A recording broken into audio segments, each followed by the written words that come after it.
in this video I'm going to show you how to create your own battery protector. So in this case I'm going to show you here the parts that I bought in order to make your own very cheaply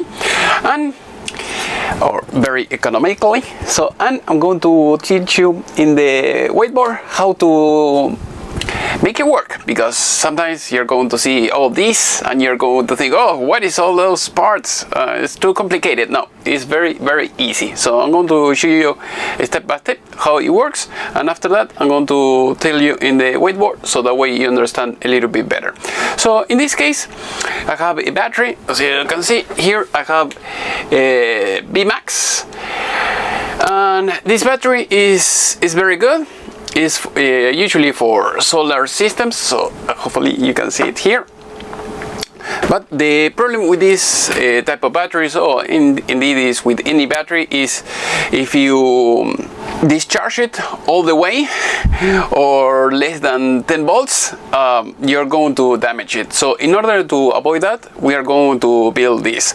So here we're going to use a relay. Here I have a relay, and here I have a solenoid. So you can use either, any of those if you want to use this, or if you want to use this. I'm going to tell you the difference. So this one, the relay, usually is for small charges. So in this case, up to 200 amps, as you can see here, 12 volts, 200 amps.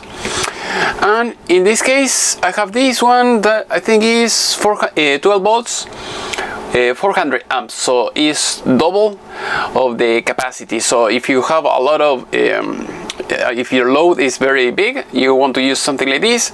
If your load is kind of small, you can use something like this.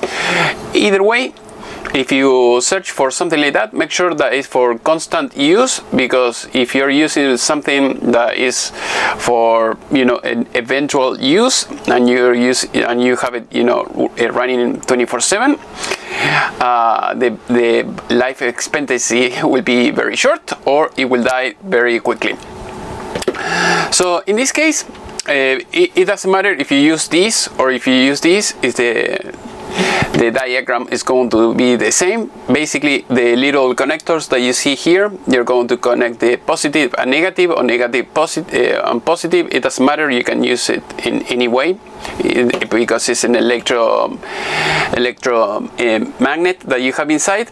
And the same thing here, the big one is going to be the switch, and the little ones that you see here, here I have the nuts, as you can see. This is only for the 12 volts, so that way you're going to manage this solenoid with 12 volts, the same thing like this. So when you have 12 volts here, constantly it's going to be in contact. So, and when you lose the power here, this is going to open, and there will not be any current flowing or running inside of these units. So the same thing with this. So basically, in short words, so everything that you have in your camper or RV or whatever you have is not going to have any more power, and the battery is going to be protected. So that is the idea. So how are we going to do this? So we are going to use this board, this logic board. They're very cheap. You can buy them online. I'll try to leave a link in the video description, so if you want to buy it. This is very cool. You don't have to do almost anything. Just you buy it. It's almost ready to use. It has a deep switch. So I'm going to show you how to select the power, so that way it will disconnect when you want, and it will reconnect when you want it. So I'll show you. Let me find my remote control.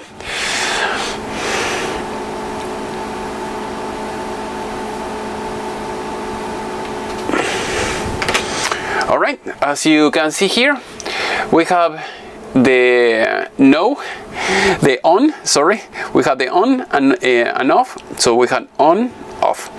So basically, as you can see, so we are going, we leave in on this one, so that way it will reconnect at 12 0.1 volts, and it will disconnect at 10.7, so, or 0.7, 10.7, that is when it's going to disconnect. So basically what you do is you turn the number 2 on, and that's it. If you want to choose any of those, you turn this off and then turn the other one on, and that's it. So when you, let's say you turn this off and you want to use number 4, so when it's 12.1, it will disconnect, and you can choose something else here. So basically that is how it works.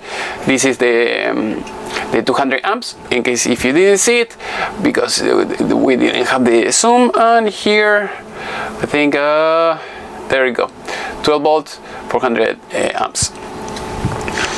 In this case, in order to emulate the battery instead of connecting the battery, because it will take so very long time to discharge it depending on what you use, but I'm going to use a power supply. This power supply is a lab power supply, so that way you can change the voltage, and you can also measure the amperage and the wattage, so that way you can know the consumption of this relay. So this one is about 1 amps, as you can see here, 1.04 is 1 amp, and I tried this one, and this one was 0.7, so this one draws less power than this one. So surely I will go with the other one, but because I have this connected already, let's make a test. So this is very easy. If you never use one of these type of power supplies, that you can control the voltage over here. So as you can see, we have 12, so we're going to, and also the good thing about this is you can charge your cell phone here. But okay, let's change it. So as you can see, we are now, this is on. We have the light. I'm going to grab my, there we go, we have the screwdriver, so that way you can see everything. So basically now we have 12.3 volts here, and if I increase it, if I decrease it, I'm going to decrease it. Now we have 11. There you go. So now we have, as you can see here, we have 10.7, and as you can see here, we have disconnect is going to disconnect 10.7. So as you can see, 10.7 it disconnect the circuit. So we're not going to have power in our on circuit, and the battery will be safe. So as you can see, this is red. When we increase the voltage again, it will turn green. There you go, it's green, and now we have power here again. So this is very easy how you can connect this. So basically you're going to use one of the batteries to connect this, just in case if you've never seen one of these before. I'm going to zoom in, I forgot about that.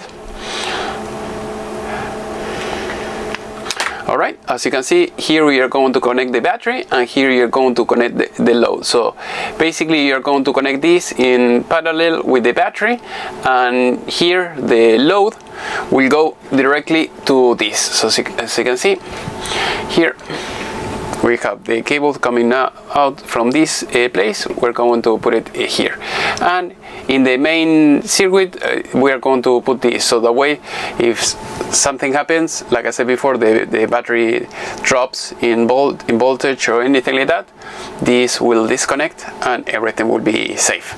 So I'm going to change in the whiteboard, so that way you're going to see it better. Okay, so here we have our batteries. So we have battery 1, battery 2. So everything is in parallel in this case. So we are going to have a light bulb here, or you can use, in this case we have a light bulb, but you can use your refrigerator, light bulbs and everything. This will be the load, and this will be the relay. So here we have the connection, like I said, in parallel from here to here. This is the little board that you just saw before. And then we have the other side here is going to go to the relay. So basically, like I said, is the battery goes here, and from here go to the relay. And because you have the main connection here with all your load and everything, we are going to put it in the middle. So that way, once the battery reaches the voltage that you want, it will disconnect by itself. And here, what you can do, you can connect it to your solar panel, the controller, so that way everything will be charged when you have sun, because usually maybe at night you went to work or something like that, and everything was discharging your battery, you didn't realize, and you will have this system in place. Your solar panel goes here, solar panel, and then you're going to have the other one goes to the negative link, like that, and that's it. This is going to be your solar controller, and then here you have the solar panels and everything. So hopefully you understand this diagram. If you have any question, you want me to do it for you, I can try to do it and put it maybe like in a nice box, so that way you don't have two separate things. Otherwise, I think it's very easy. You can do it yourself, or you can buy something that is already made. Hopefully this was useful, and I think in total, maybe like the relay with this little board, I think you're going to spend maybe $30, and if you buy like a Bitron or anything like that, you're going to spend around $100. So hopefully this video was useful. If you have any question or you want to hire me, all my information is in the video description. See you next time. Bye.